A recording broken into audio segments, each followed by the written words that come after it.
வணக்கம். அதாவது நாம் தமிழர் கட்சி, அதுக்கு இப்படி சொல்லலாம் நினைக்கிறேன்.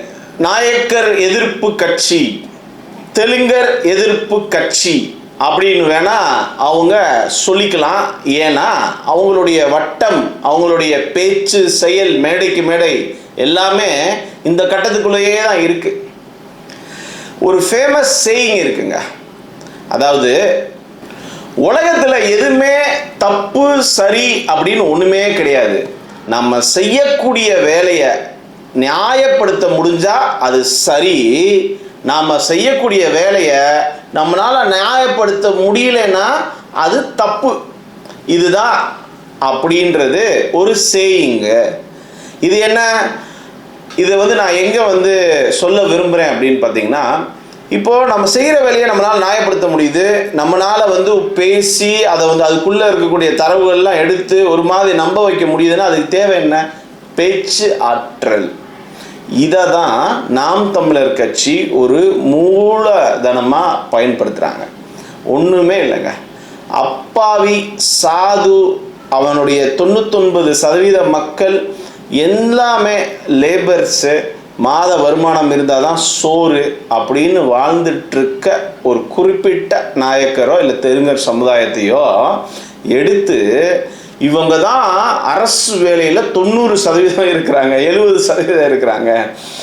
மொத்தம் நான் தரவுகளோடு எடுத்து சொல்லிட்டேன். இந்த மாதிரி பிசியில் இந்த மாதிரி வடிகள், அதே மாதிரி எம்பிசியில் இந்த மாதிரி டிஎன்சி டிஎன்டியில் பார்த்தீங்கன்னா இந்த மாதிரி மொத்தம் சேர்த்து 3.5% மக்கள் தான் இந்த மாதிரி அரசு வேலையில் இருக்கிறாங்க அப்படின்னு சொன்னாலும் அவங்களுக்கு ஏன்னா தூங்குறவனை எழுப்பிடலாம், தூங்குற மாதிரி நடிக்கிறவனை எழுப்ப முடியுமா? அடையாளத்தை மறைக்காதன்னா உங்கள் அண்ணன் தான்ப்பா அடையாளத்தை மறைக்கிறாரு. அவருடைய இயற்பெயர் என்ன? செபாஸ்டியன் சைமன். நாங்கள் மறைக்க கிடையாது. நான் என்னவா உணர்றேனோ, என்னவா உணர்றேனோ அதுவா வாழ எனக்கு அனுமதி இருக்குது. ஏன்னா எனக்கு 18 வயசுக்கு மேலே ஆயிடுச்சு. நான் தமிழை நேசிக்கிறேன், தமிழ் என் தாய்மொழின்னு நான் உணர்றேன். நான் தமிழ்னா வாழ்கிறேன். இல்லை நான் கன்னடனா வாழணும்னு நினச்சி நான் விரும்பினா நான் கன்னடனா வாழ்ந்துட்டு போகிறேன், நான் தெலுங்குனா வாழ்ந்துட்டு போகிறேன். என்னவா வேணால் அவன் நினைக்கிற மாதிரி வாழ்கிறதுக்கான உரிமை இருக்குது. ஆனால் இவங்களை பொறுத்த வரைக்கும் அவன் என்னவா வாழ்ந்தாலும் நீ அடையாளத்தை மறைக்காத, நீ யார், நீ முதல்ல நீ சொல்லுன்னு சொல்லி ஒரு லேப் வச்சுருக்காங்கல்ல, அந்த லேபில் டெஸ்ட் எடுத்து இவன் பார்த்தீங்கன்னா வந்தேரி கோல்டி ஏதோ இந்த மாதிரி காமெடியாக பேசி இவங்களுடைய கருத்துக்களை பகிர்ந்துட்டே இருக்கிறாங்க. நான் என்ன சொல்கிறேன் அப்படின்னா, அவங்க எவ்வளோ ஆழமாக முழுமையாக நம்புகிறாங்க பாருங்கள். அவங்க செய்கிறது முழுக்க முழுக்க முழுக்க முழுக்க தப்பு. பயங்கரமான ஒரு பிரிவினையை ஏற்படுத்தி அப்பாவி மக்களை, பாவங்க, அவன் வேலை வெட்டியை தவிர அவர் வேறு எதுவுமே தெரியாது. இவங்க இதில் பாரு இத்தனை அமைச்சர் இருக்குது, அமைச்சருக்கு எங்களுக்கு என்னையா சம்மந்தம் இருக்குது? அமைச்சர் குடும்பத்துக்கு எங்களுக்கு என்னையா சம்மந்தம் இருக்குது? அவங்க பாட்டை சம்பாதிக்கிறாங்க போகிறாங்கன்னா, இதுக்கு முன்னாடி 10 வருஷத்தில் யாருங்க அமைச்சராக இருந்தாங்க? எதை கேட்டாலுமே அவங்க பதிலே சொல்ல மாட்டாங்க. வேற பதில் வித்தியாசமாக ஒரு தலைகீழாக ஒரு பதிலை சொல்லுவாங்க. நான் என்ன இதன் மூலிமா சொல்ல விரும்புகிறேன்னா, அவங்க எவ்வளோ தூரம் ஆழமாக நம்புகிறாங்க பார்த்தீங்களா?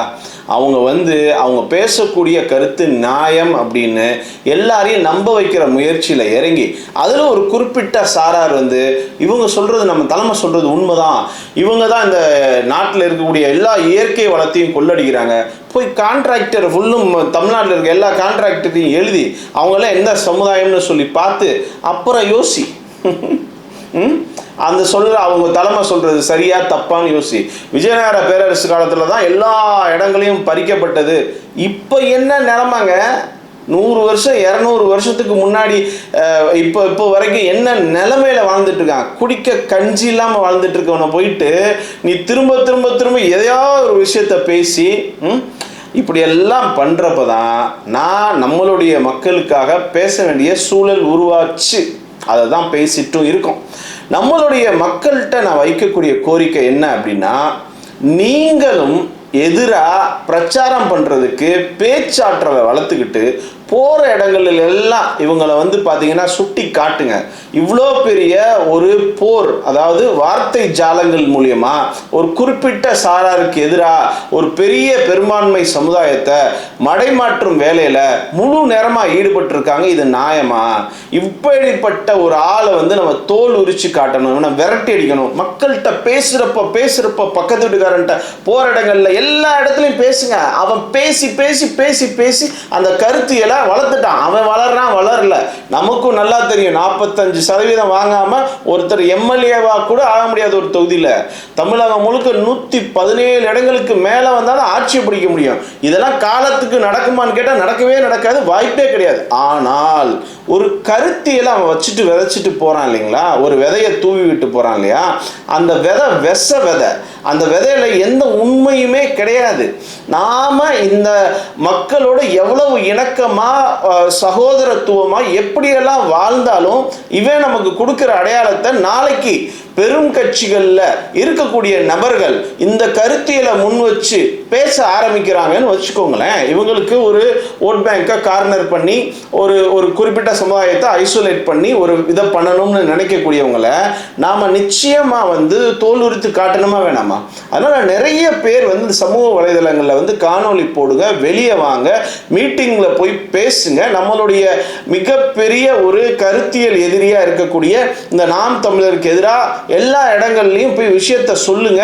பிறப்பின் அடிப்படையில் நம்மளை வந்து கீழ் மகன் என்று சொல்லக்கூடிய இந்த குறிப்பிட்ட கட்சியை தவிர்த்து வேற யாரும் இந்த மாதிரி பாவங்க அவங்க உண்டு அவங்க வேலை உண்டுன்னு இருக்காங்க. இத்தனைக்கும் எவ்வளவோ வருஷமா அவங்க எப்படிப்பட்ட பரம்பரையில வந்திருந்தாலும் அவன் இன்னைக்கு இடம் தெரியாம அம்பாட்டுக்கு இருக்கான்ல, அப்படிப்பட்ட அந்த நாயக்கரையும் அந்த தெலுங்கர்களை போய் எனி டைம் பேசுறீங்களா, இதெல்லாம் நியாயமா அப்படின்னு பேசக்கூடியவங்க இருக்கிறாங்க. அவங்க தான் அதிகம். ஆனாலும் இதை வளர விடக்கூடாதுன்றது தான் நம்மளுடைய கருத்து. இந்த விஷயத்த நிறைய நபர்களிடம் கொண்டு போய் சேருங்க. எல்லாருமே சமூக வலைதளங்களில் அவங்களுக்கான எதிரான கருத்துக்களை பகிருங்க. அவங்க செய்யக்கூடிய நியாயமற்ற விஷயத்தை சுட்டி காட்டுங்க.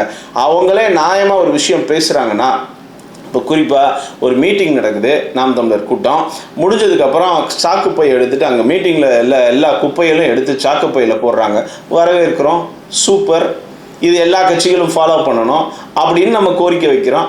ஆனால் நீங்கள் பேசக்கூடிய விஷயங்களில் இருக்கக்கூடிய வன்மத்தை ஒரு குறிப்பிட்ட சாராருக்கு எதிராக மட்டும் மேடைகள் தோறும் பேசிட்டு இருக்கதை நாங்கள் நிச்சயமாக கண்டிக்கிறோம். அந்த வகையில் எங்களுடைய மக்களிடத்துலையும் நம்ம கோரிக்கை வைக்கிறோம். தயவு செஞ்சு சும்மா வந்து ஒரு சாதாரணமாக இதை எடுத்துக்கவே வேண்டாம். நாம் என்ன பண்ணணும்னா அதிகபட்சமாக பேச்சாற்றலை அதிகப்படுத்தி இந்த கருத்தை கொண்டு போய் எல்லா இடங்களையும் பேசி பேசி பேசி பேசி பேசி இதை கொண்டு போய் சேர்க்கணும். இந்த விஷயத்தை அங்கேயே வளர விடாமல் தடுக்கணுன்றது நம்மளுடைய கோரிக்கை. அதுக்கு மேலே மத்திய அரசாங்கம் இருக்குது. நீ அதுக்கு மேலே தெலுங்கர் பிரச்சனைனா அது இது தேசிய பிரச்சனை. இது இந்தியா தனி நாடு ஒன்றும் கிடையாது. தமிழ்நாடுன்றது தனி நாடு ஒன்றும் கிடையாது. அதனால் அதெல்லாம் வந்து இராணுவத்தின் கையில் இருக்கக்கூடிய விஷயம். நீ இதெல்லாம் வந்து இன்றைக்கி ஓட்டு அரசியலில் இது படும். நம்ம இன்னைக்கு விஸ்வரூபம் கொண்டு நான் இன்றைக்கி பேசுகிறேன், நாளைக்கு இப்படியே பேசிகிட்டே இருப்பேன், நிறைய இடங்களுக்கு போய் பேசி இந்த விஷயத்தை கன்வே பண்ணுவேன். இதன் மூலியமாக மிகப்பெரிய மாபெரும் ஒரு ஒற்றுமை வரும்னா நம்ம பக்கம் எல்லாருமே வந்துடுவாங்க. அவ்வளோதான், சிம்பிள். அதை விட்டுட்டு நாம் அதை செய்கிறதுக்கு காலதாமதம் படுத்தவே கூடாதுன்றது அன்பு வேண்டுகோள். இது போன்ற கருத்துக்களை எல்லா இடத்துலையும் கொண்டு போய் சேருங்க. நம்ம சேனலை இது வரைக்கும் சப்ஸ்கிரைப் பண்ணாமல் இருக்கிறவங்க தயவு கூர்ந்து சப்ஸ்கிரைப் பண்ணுங்கன்றது நம்மளோட பணிவான வேண்டுகோள். அடுத்தடுத்த காணொலியில் இது போன்ற விஷயங்களை நம்ம பார்க்கலாம். அதுவரை உங்களது விடைபெறுவது PM பாரத். நன்றி.